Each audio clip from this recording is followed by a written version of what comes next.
connecter pour pouvoir utiliser le logiciel. Voilà. Que ce soit sur l'ordinateur ou sur le téléphone.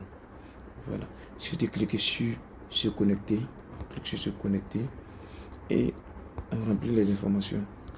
Voilà. Vous mettez le mail, le mot de passe. Voilà. Vous mettez le mail et le mot de passe. Et après avoir fait ça, vous cliquez sur connecter. Vous cliquez sur se connecter. Voilà. Le logiciel répond directement. Vous pouvez, pour ne pas oublier, vous pouvez enregistrer votre mot de passe ici avec le bouton enregistrer. Vous pouvez enregistrer votre mot de passe ici. Mais moi, je n'ai pas fait parce que c'est un mot de passe temporaire. Voilà. Et une fois terminé, voilà, je vais maintenant faire des saisies d'ordonnance pour vous montrer comment ça se passe.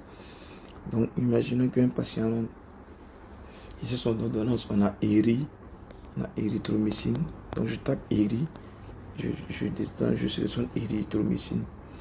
Donc, dès que je sélectionne érythromycine, l'UICEP propose des interactions avec les aliments. Voilà, l'UICEP propose des interactions avec les aliments directement.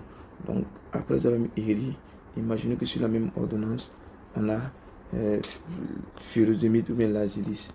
Donc, dès que je mets l'azilis, furosemide, il me propose en même temps les interactions entre l'azilis et éry et les interactions avec les aliments des deux molécules. Donc, pour l'interaction entre l'azilis et éry, il va me dire que les DCI de chaque molécule qui interagit, c'est érythromycine avec furosemide. Il me donne le mécanisme. Risque majoré de troubles du rythme ventriculaire, notamment du torsade de pointe. Et si je vois les détails, je fais voir plus. Donc, il me donne la description. Et maintenant, il me dit précaution d'emploi, corriger toute hypokaliémie avant d'administrer le produit et réaliser une surveillance clinique électrolytique et électrocardiographique. Et il répète maintenant le risque qu'il avait déjà dit en haut. Donc, c'est un peu comme ça que ça se passe.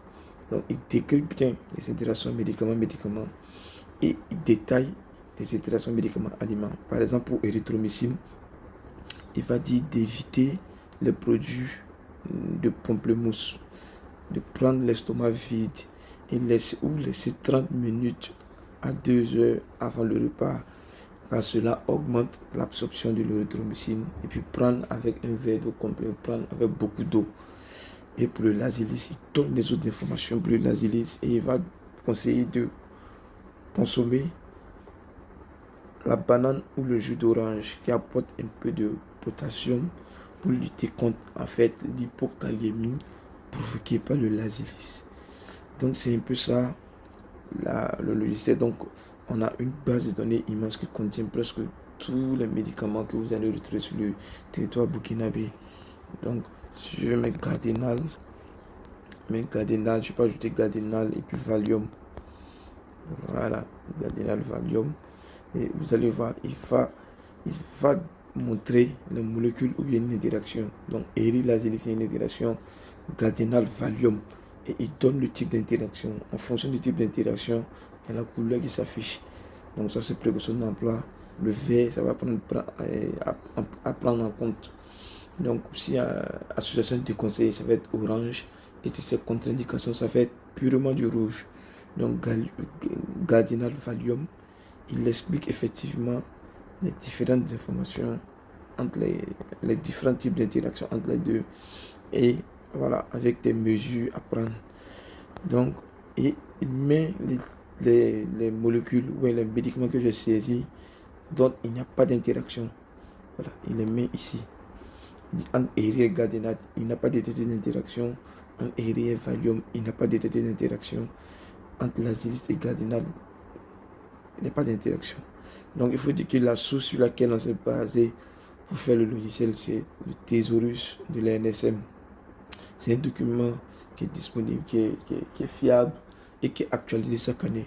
Voilà. Donc ici aussi, on s'est basé sur les sources de Dropbank pour pouvoir faire notre logiciel d'analyse des interactions aliments-médicaments. Donc il va donner aussi pour le phénomène habital le diazépam toutes les informations nécessaires, voilà, en termes d'aliments, en termes de nourriture et en termes de plantes. Voilà. Donc, merci et on reste à l'écoute si vous avez des questions. Merci.